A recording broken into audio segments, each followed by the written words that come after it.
So, good morning, good afternoon, good evening, everyone, and welcome to our latest uh, Indic Book Club author Q&A. And this time we have Shailendra Marathe, author of Price to Profit. And before we get started, I am going to give everyone a minute or two more to join. And for those of you who are joining, this is also going to be streamed live on our Facebook group at facebook.com/groups/Indic Book Club. So give me 1 minute while I switch this live on Facebook also.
So Shailendra, a big welcome to you and thank you for coming on our IBC author Q&A series. Now, for those of you who are not yet familiar with Shailendra, here is a quick a word of introduction about him. So Shailendra is a senior finance professional and he has more than 25 years of experience in business finance, financial markets, fintech and risk management. He's a chartered accountant by training and an alumnus of the Indian Institute of Management, Bangalore, where he was awarded the gold medal for best all-round performance in his postgraduate batch. And he has written a book called Price to Profit.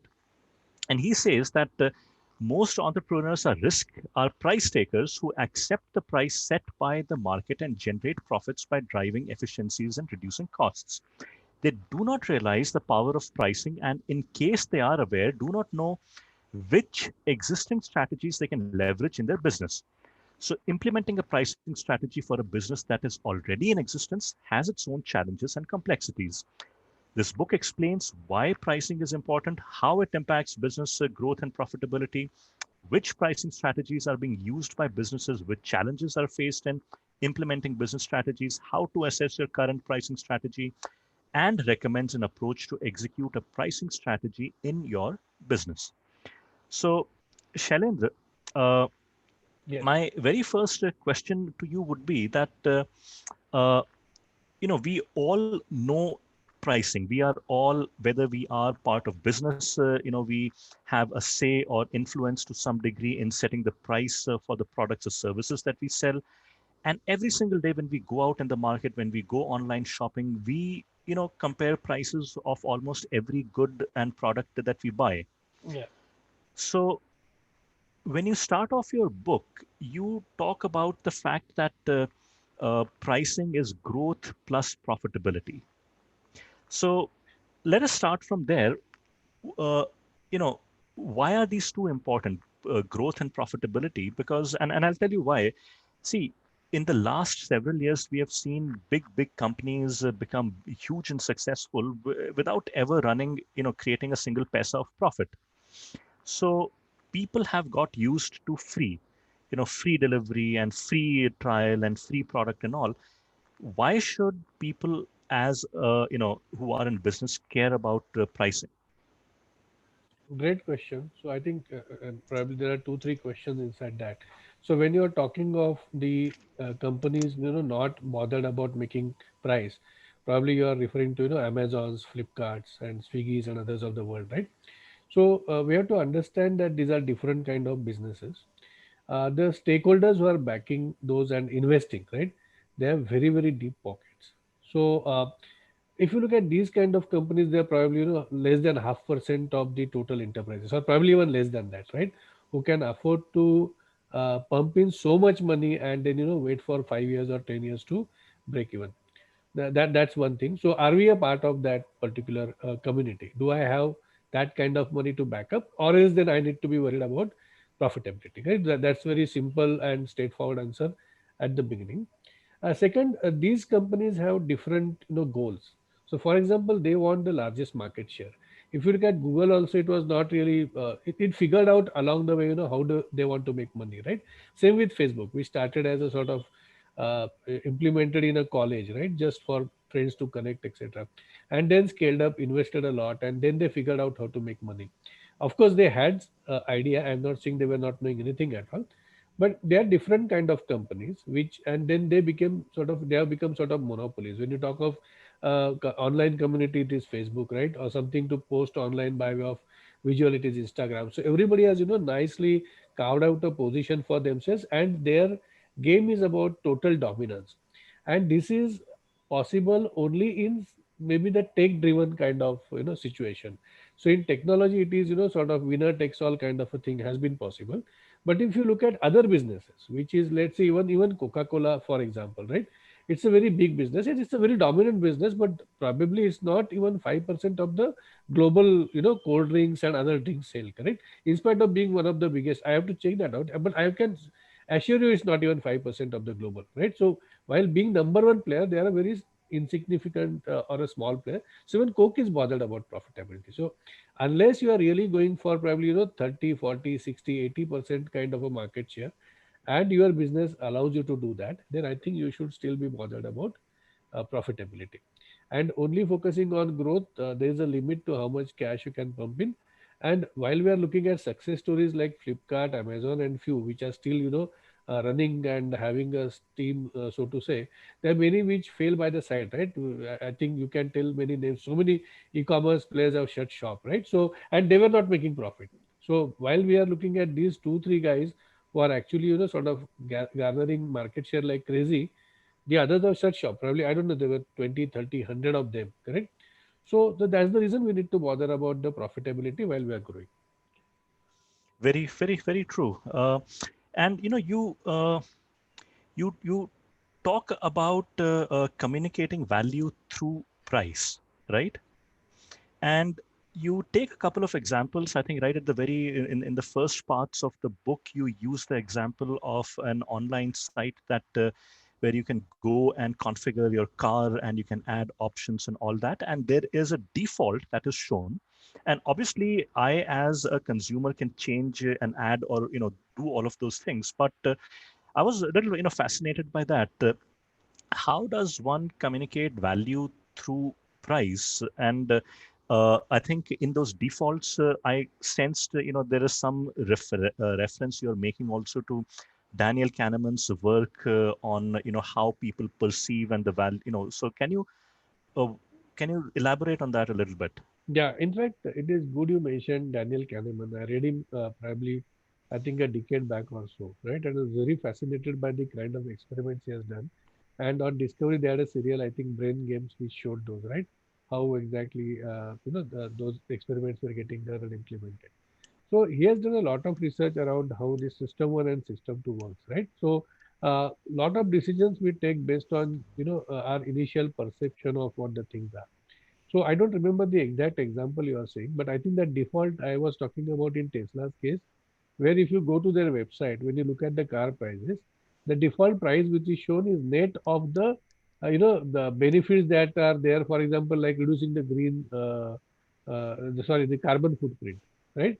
Something like that. Which actually, I mean, they are quantifying it somehow, but that's not the benefit to me directly, but they are reducing that and showing the price to me, right? So they are trying to manipulate it in such a way that the price looks lower. And then there is another tab, and you can go and see a higher price, which actually you have to pay for the car, right? That's one thing. So the way the defaults work, for example, I'll give you another example. When I was in Australia, there was one very big reform. There were two key reforms going on in the financial markets.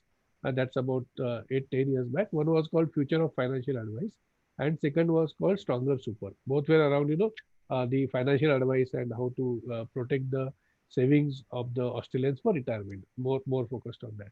So in that, what the Australian government did or the financial authorities did is that they mandated that any planner who's setting a profile of the employees, they should go and set up the default plan in a certain way. Earlier, what used to happen is when the company engages a financial planner or wealth management firm, right? Let's say a company has 3,000 employees. When you join that company, and at that point in time, you are choosing a plan, correct? How do you want to invest the whatever part of equivalent of provident fund over there? And then at that time, the option default which was there, it was a costly option for the employee, right?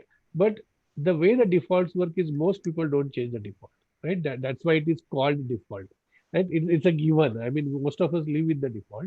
So it was causing a lot of harm to the investor community, and they did a lot of research, to show that low cost actually translates into higher returns over 20, 30, 40 years. Because 1% that you can save by way of advisor fees can have a significantly higher impact over a longer time horizon specifically. So that's how the defaults work. The default that you are shown, for example, like if you go to Amazon and you look at the way the pricing is shown, correct? There's a price which is in gray, and then is stuck off, and then there is a larger bold front. I think I have given the example in the book, that the large font and red color, right? So the actual price, then there is a 74% kind of a saving, which is screaming in front of our eyes. Right? We can Right. very easily see that. Of course, Amazon has mellowed down a bit, but some sites will even exaggerate to appeal to you. So this is the kind of a positioning and manipulation that can be done in terms of how you communicate the price. The second thing you asked about is about the value.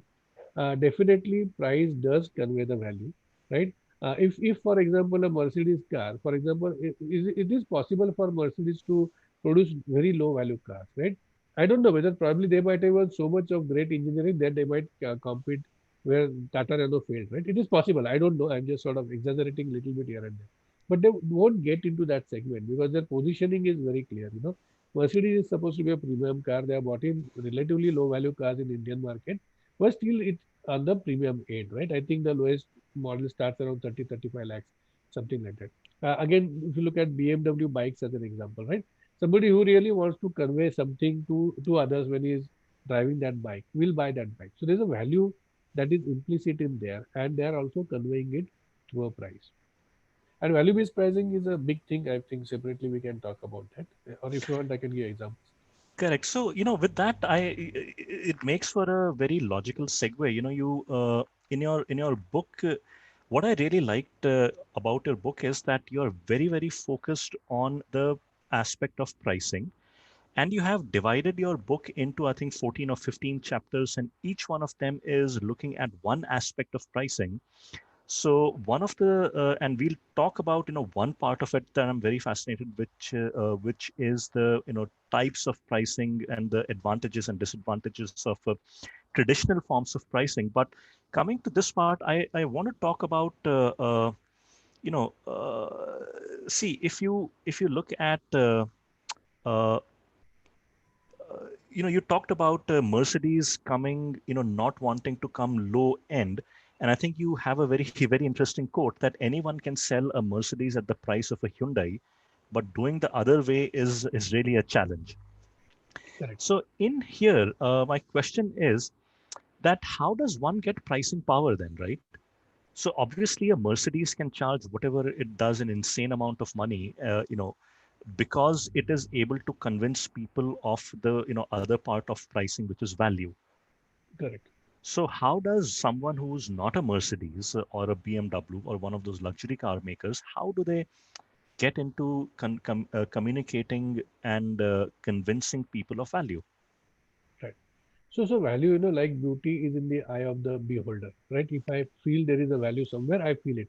And I can give you a number of products where really I don't think any value is there, but I see people buying those at exorbitant price, correct? That's one thing, how you said. So basically pricing is about positioning. It's about, it is a very key part of positioning yourself. And as we, know about the basics, positioning is in the mind of the customer, how customer perceives you, right? It's not that Hyundai cannot produce very, premium cars. I think they can also do that. They have been doing fantastic engineering. But then operating at two different sort of price levels, entirely two different sort of positions, and while maintaining the same brand is very very difficult challenge to do. So if you look at one of the biggest the clothing companies, men's clothing companies in India, they have couple of brands, right? And at the Arvind Mills, for example, right? So we don't know how many brands that can they run all those brands very very successfully, but they have different brands. At times there are three shops nearby, and all these three in the back end it is just one company, but they have three different brands. And in the clothing brands, we don't bother much about who's the manufacturer, right? Whereas in the case True. of a car, we do more research. It's a high ticket purchase, so it is difficult for those people to have one company in the background and have various brands. It's difficult. But if you look at companies like Volkswagen, for example, the kind of brands that they are almost across all. So they have right from Beetle or some other cars which are relatively low end, and now we have models starting from 5 lakhs, 6 lakhs for Volkswagen in India, right? So they are able to maintain that. They have very high end position cars as well, so they are able to manage that kind of a thing. But that's very rare in the market, that with the same company in the background you are able to manage a highly premium positioning as well as a mass market positioning, because it is about the mind of the customer. And once the customer positions you as something, and that's why pricing decisions should be taken at the earlier stage, earlier life cycle. I'm not saying day one. Of course business grows slowly, but and then pricing policy should be aligned to your strategic positioning and other aspects. I'll not use those that jargon words too much, but unfortunately, I have to use it in this context, and how you convey that value. I'll just give another example. Uh, there is this Wagh Bakri chai, if you know that, right? It's a brand from Gujarat, and I think it's doing good business now. If I remember correctly, I think Amitabh used to advertise for that some time back. I'm not too sure, but they have also opened the tea outlets now, right? And I somehow don't like coffee. People can tell me anything can happen over coffee, anything can happen over tea, masala, lassi or anything, right? So I don't really get that kind of a thing when people say that. So I was very happy that now a tea brands are getting positioned in the same way. It's also another drink that we have very frequently. Somehow coffee could be sold easily because it's more Western concept, and we always accept Western things more sort of readily as compared to what is there in India for a very long time. So they are now able to sell a chai at 100, 150, right? The same Oh, price as okay. coffee. Yeah. So अब वाघ बकरी चाय में जाओगे आपको सब वही experience मिलेगा. They'll give some cookies, proper decor, good tea, and you can sit for longer time. Same as coffee day or barista or any other kind of a experience, and they are able to sell that because they have the Wagh Bakri when they launched this particular thing. I mean, their tea is one thing. When they launched those tea outlets, they decided this is the position in which we are going to be there. They could as well as have gone mass market, right? 20 rupees, 30 rupees tea. They could have done that, but they decided that we want to be in this particular position, and then they are conveying value accordingly. Interesting. Now, continuing with this thread for a little more. Now, see, unless and until you are a monopoly or a duopoly player in a market, you really cannot dictate price to a customer.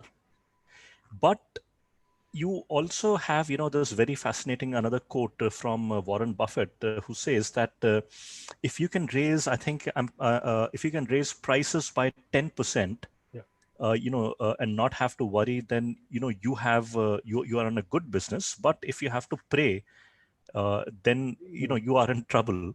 true. So how do you create pricing power? Because the customer is always going to comparison shop, and at the end of the day, even I am someone who will look at lower prices as one of the first differentiators and Correct. determinants. So how do you build pricing power in that case?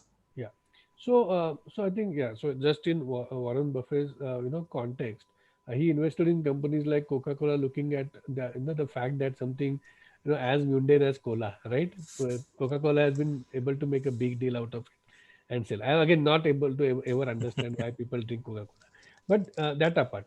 So uh, it's about how the company positions itself and how it differentiates himself.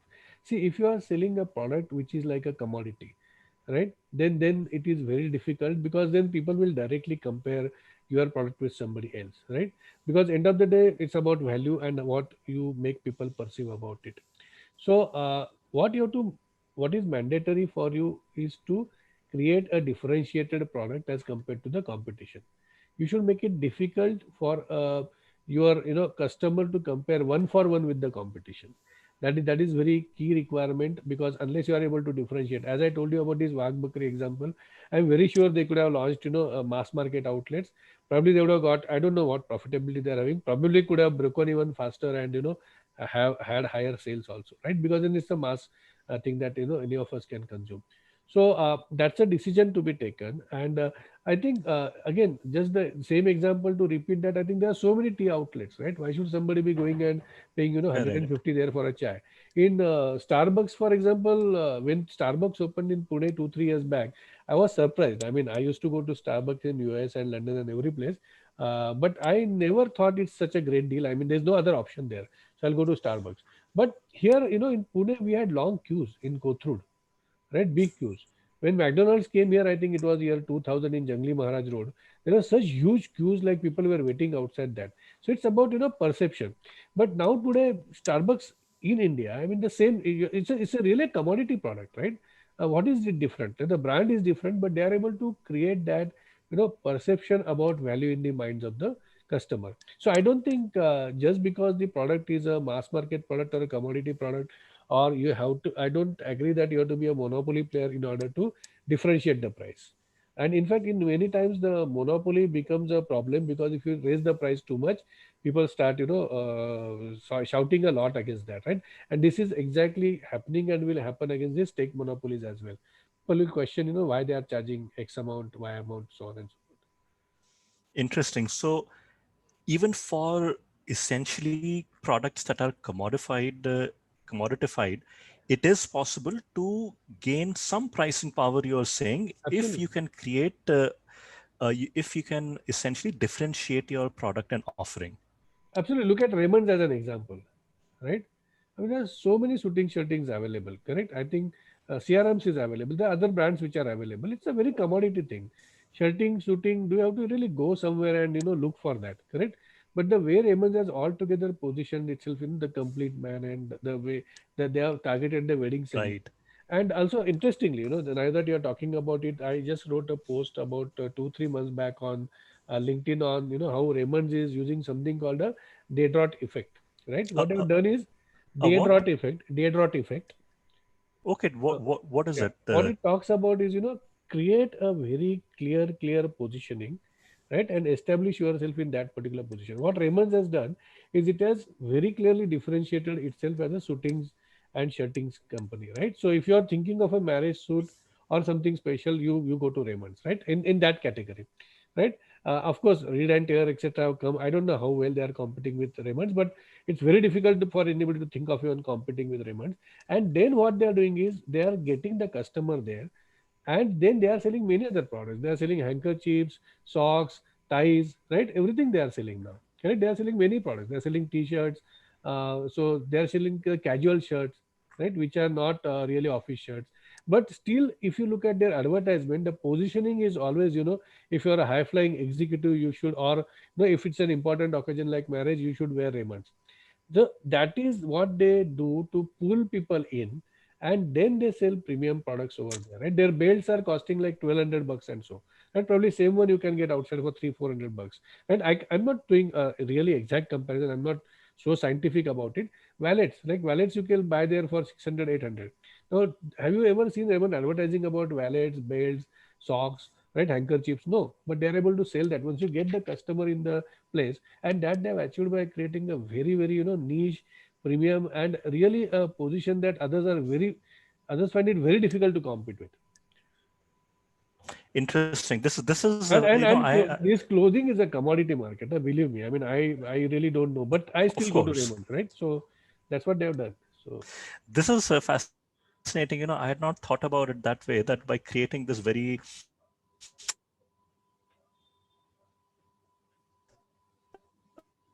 very and suits and all, Raymond is able to push so many other products that they will. In fact, you're right. I've never seen. I can't recall them ever having talked about the fact that they're selling handkerchiefs and other correct, things. correct. Very fascinating. But You that know, will dilute their positioning. They want to stick to the positioning and then sell on top of it. interesting.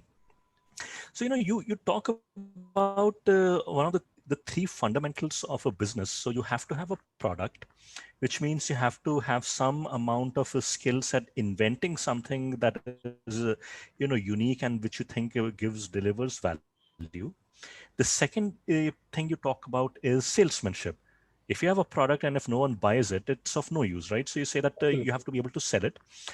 And the third part you talk about is pricing, and obviously that's the whole theme of the book, and that's what we've been talking about. But so far we have talked about the fact that our discussion so far has essentially centered around how do you differentiate your brand, how do you get pricing power, how do you make the customer see value at at a higher price point.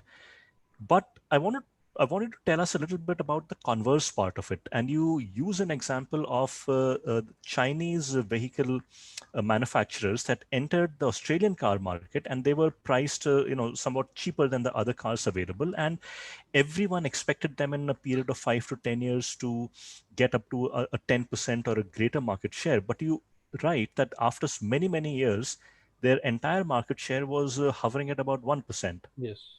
Now, this is very counterintuitive, right? If we keep saying that you want to charge higher for higher, profits and all of that, here is a set of car companies that Correct. So going back to positioning again, I think the car was, I think Holden, no, Holden is Australia's homegrown brand. Sorry, it is MG, I think, which is same now being sold in India. Correct. So the positioning itself was such that first thing they have to understand that Australians are very proud about themselves, right? It's a country where convicts were settled by the British, but the kind of pride that Australians carry, I wonder why Indians are not we are not proud about ourselves, right? We have so much to be proud about, but look at the country which where the convicts were sent from Britain, and they take so much pride. And when you go to Australian shops, sometimes they write the history. My great grandfather was convict and sent out here for this reason, right? And they talk proudly about it.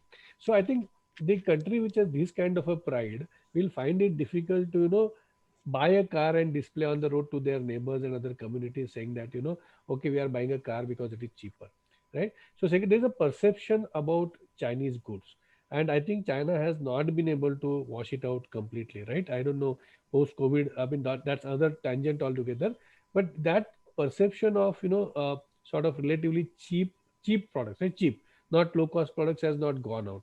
So that could be one reason they were not able to break out of that. There could be perception about those cars not being safe, because in Australia, even in Sydney, for example, on highways you have the speed of 90 kilometers or 100 kilometers. Outside it's about 120 kilometers, right? So you must feel safe while driving that car. So probably I'm assuming those kind of issues where there, I've not studied it that much, but I said, just by keeping the price low, you will not be able to essentially acquire larger market share, because people will always compare, instead of buying this new car which is a Chinese made car, I don't mind buying a 4-year-old second hand Toyota, right, which is proven, because Toyota's engine will run for at least 2 or 3 lakh kilometers, or maybe a couple of lakh miles, right? So that's how people will compare in their mind.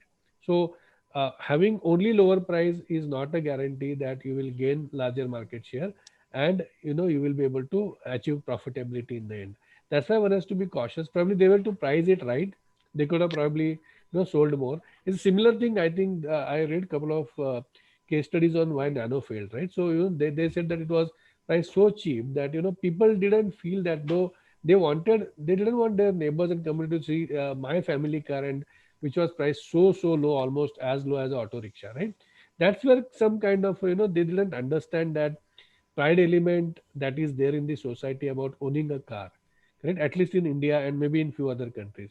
In US, it's like probably more of a necessity. Probably a Nano equivalent might sell there. Again, I'm just sort of in the dark. I'm just shooting in the dark.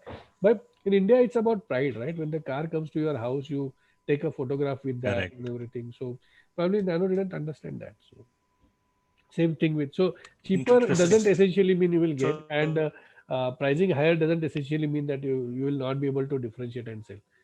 That's what I'm saying. The mindset has to change. so it's obviously it is clear that pricing is not as straightforward as deciding whether you want to price low or want to price high. And towards the end of the book, or the the latter parts of the book, you talk about pricing strategies. And we, most of us know about some pricing strategies such as cost plus pricing Yeah. and other things. But uh, you have, I think, a checklist that you also provide for people who can fill that out to get a sense of how much pricing power they'll have and what their pricing strategy should be. uh, why do you call some of those approaches as traditional pricing strategies? Can you talk a little bit about that, as well as what are Absolutely. some of the newer or Yeah, more yeah. So what you call innovative pricing strategies? yeah, yeah. So first thing is traditional doesn't mean bad or anything like that. I think they are traditional. They've been there for a fairly long time, tried out, tested. So in a way, you can look at it as positive, right? So when we are talking of a new business or a product, we say, the fact that there is already some company in that market and they are selling means the market is established, right? So there is a positive element of that also. But these have existed for quite some time. For example, cost plus pricing, right? So it has existed for a fairly long time now and became extremely dominant during the World War, last century, when the governments were procuring, and the best way of avoiding a contract was to incentivize, saying, okay, you produce this maybe this tank, right, battle tank, and if it costs you X million, we'll pay you maybe 20% more, right? And that was also a very quick Correct. way of, because at that point in time even the manufacturer may not know, the Germans and US and everybody needed those kind of equipments very fast, so they wouldn't know the price and there was no time to negotiate on that. So that's where it became very popular, and now even in government the mindset is around more of cost set. I think I can say with reasonable certainty is across the globe, right? By and large, that cost plus attitude is there in government across the globe. That's one thing. Second is, even in all the big businesses, they always compare and try to dive down and understand your cost. You have been in IT, I've been in IT for quite some time. Lot of times, every time there's a customer pressure to unbundle and tell them the this one. So I just 2-3 weeks back, we had one of the potential customers from Pune who actually came down to meet us, had a day long workshop with us, and me and my colleague. So we gave them a proposal after a week or so. They were asking us to unbundle it, and we straight away refused, because you there is a whole price, and then there are once you start unbundling, there is no limit, right? They will ask for every detail, and then say, okay, now we don't want this, we don't want that, because it's a whole code that you have given to them. If you take out some components, doesn't mean that the price will reduce accordingly. But that cost plus kind of a mindset drives all those things. So these are not bad strategies. I think cost one has to take into account, because if you don't make profit, you might sort of run out of money, and you might have to close down the business. So I'm not saying ignore the cost, but one thing you have to understand is the price is not essentially linked to cost in the customer's mind, right? Customer is not going to pay you more because it costs you more to produce something, correct? Just because I tell customer, it cost me X amount to, let's say, produce this mouse, I'll say it cost me 5,000, you have to give me 6,000. They will say, so what? I mean, Logitech is giving me at 500, right? So I think cost is more of whether, can I produce it at a cost that provides me profit, given this is the price, correct? It is actually the other way the thinking has to happen. And if I can't produce it at a cost where I can make profit, I should close down the business broadly, or I should outsource something like that, right? And get still the cost back. So that mindset has to change in the private enterprises, and we have to more look towards the I think what other metas are discussing, the modern or innovative kind of prices, where you link price to the value, because end of the day the customer is not going to pay you exactly as per cost, right?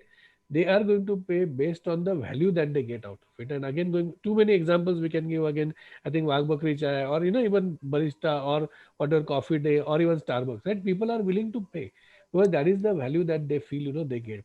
Yesterday or the day before yesterday, we were out with some friends, and we went to one shop where we had this mastani, right? It's quite popular in Pune. So it was very Okay. small cup, and it's a there's a Khatri, that they are the Khatri brand, right? They had actually a sort of they had this, they were selling this on a cart, right, for almost 50 years. That those guys, now they have got very big shop, and they're pretty rich family now, selling ice creams, right? And after 30-40 years now, they have got their brand.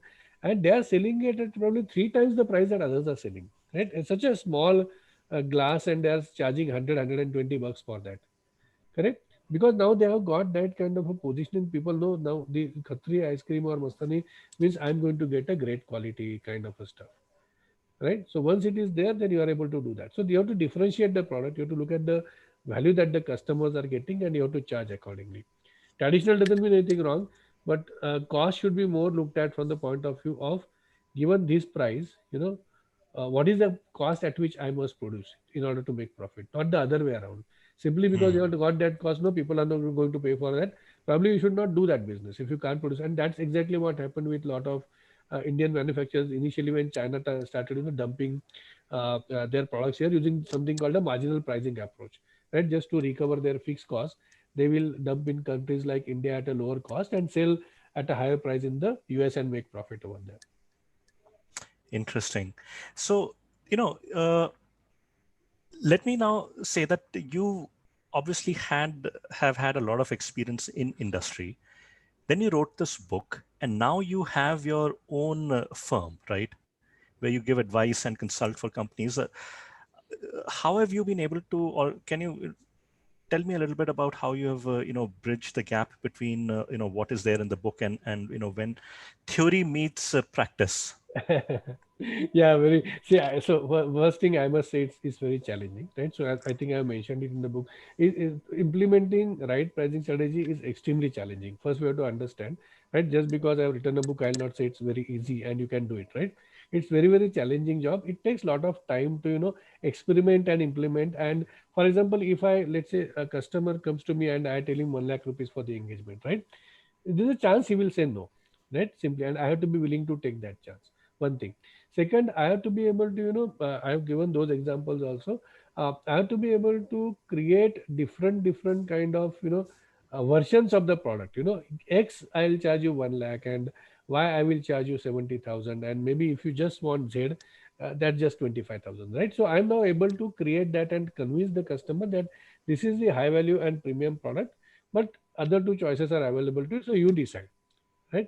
Then the negotiation shifts to something else. He's trying to buy the high value at the middle price point, right? Rather than just argue that that price point is.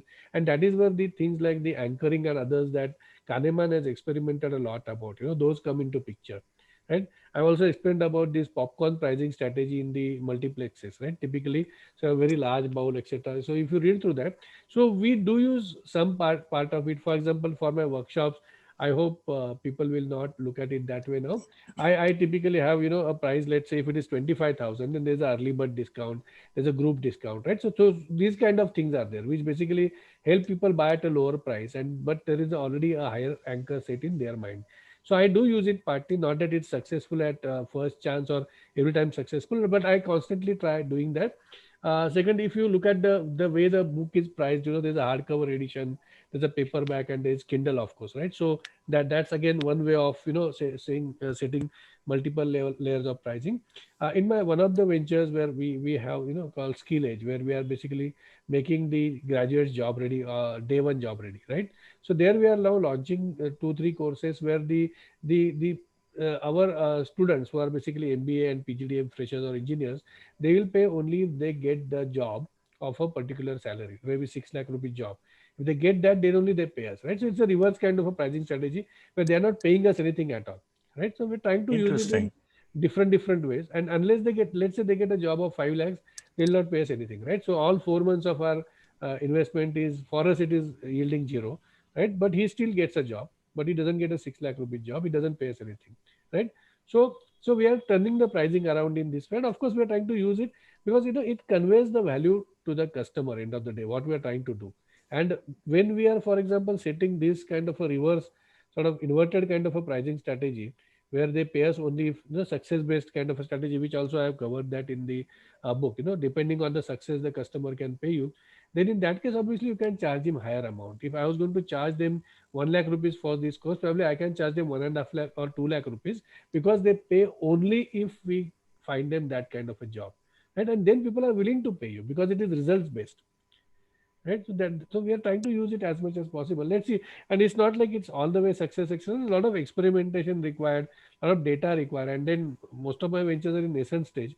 But specifically, if you have been in business for quite some time, or you have some kind of a data, or your product, is a little bit low value product which sells a lot, then you can start getting the fillers earlier. In this kind of stuff, you can't get the fillers so easily. Interesting. So, I can almost see a second book, coming out in the near future based on your more of your experiences.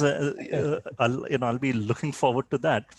Now, now, Shailendra, we are a part of, Indic Book Club, and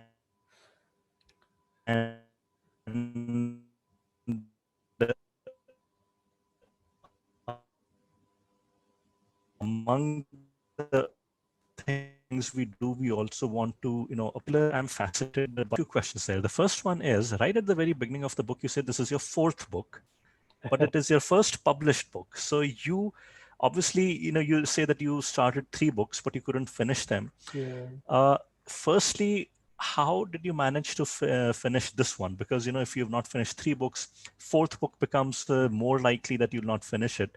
Yeah. And yeah, so how did you end up finishing this fourth book? And tell me a little bit about your first three books. Yeah. So I think, see, so first three that are work in progress. Even today, I feel ashamed of saying that, but it's truth.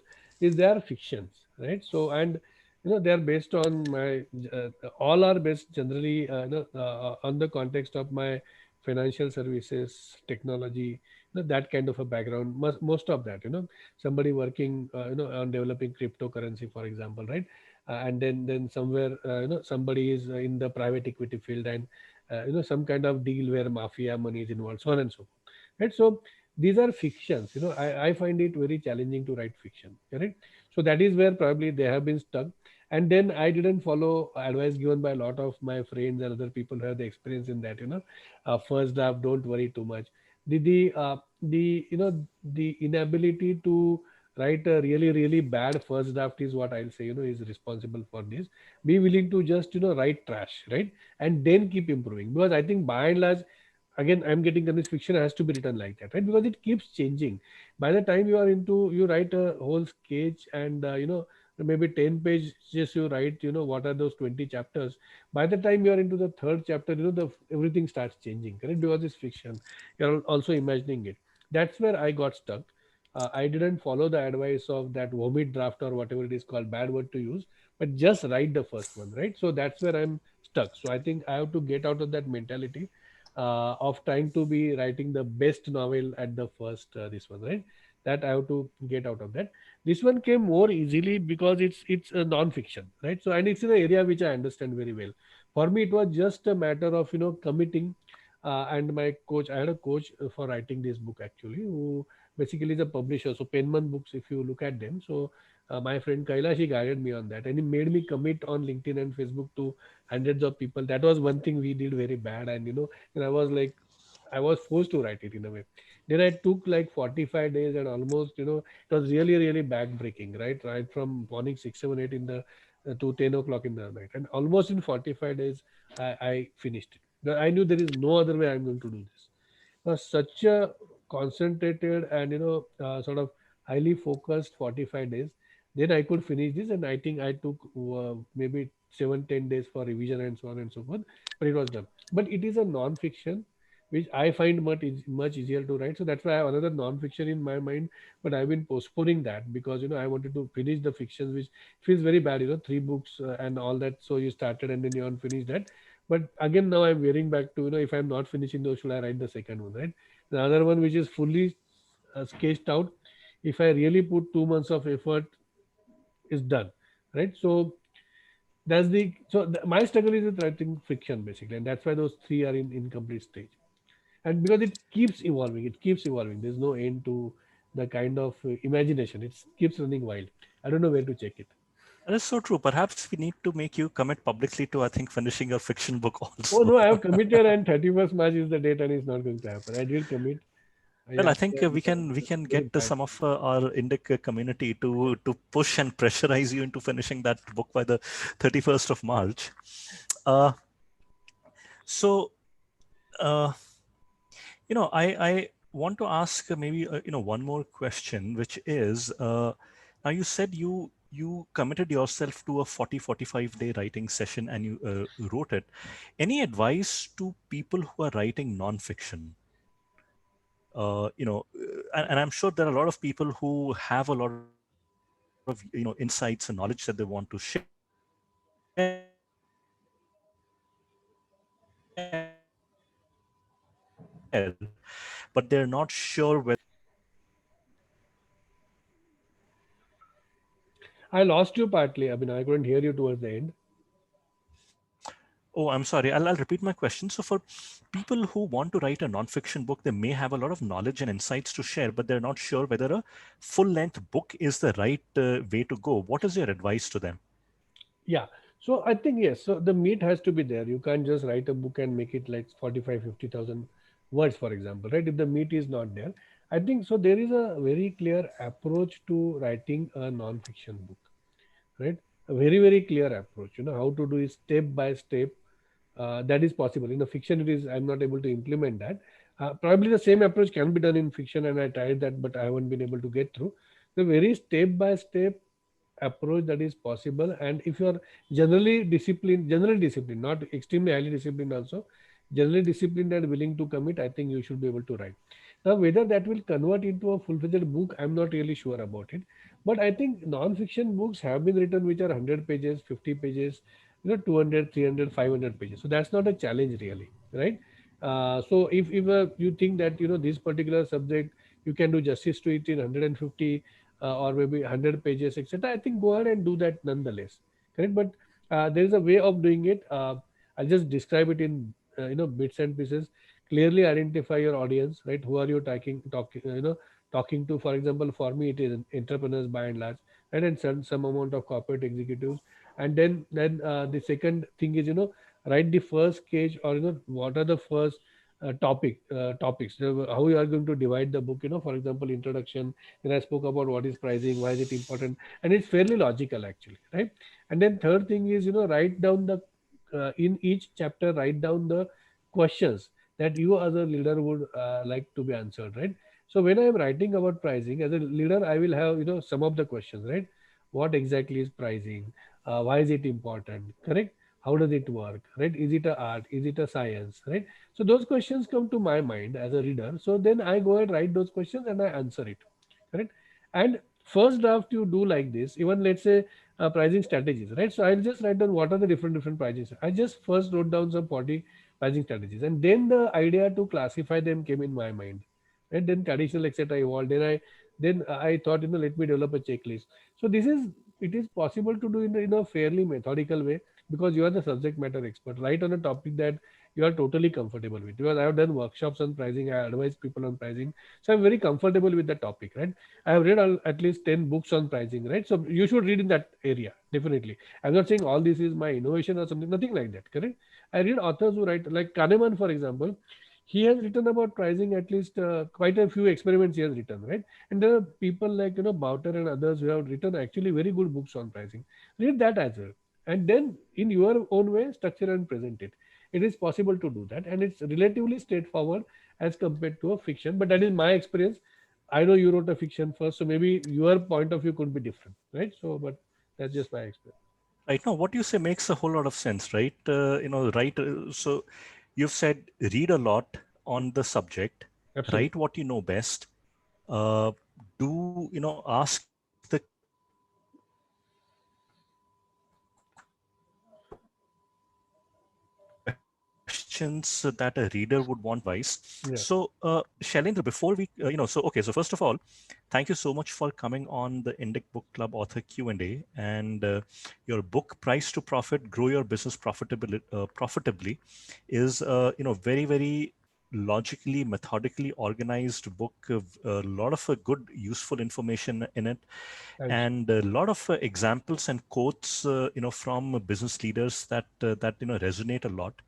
I would definitely encourage people go take a copy of it. It is available on Amazon, and as you said, it is available in both physical as well as Kindle ebook forms.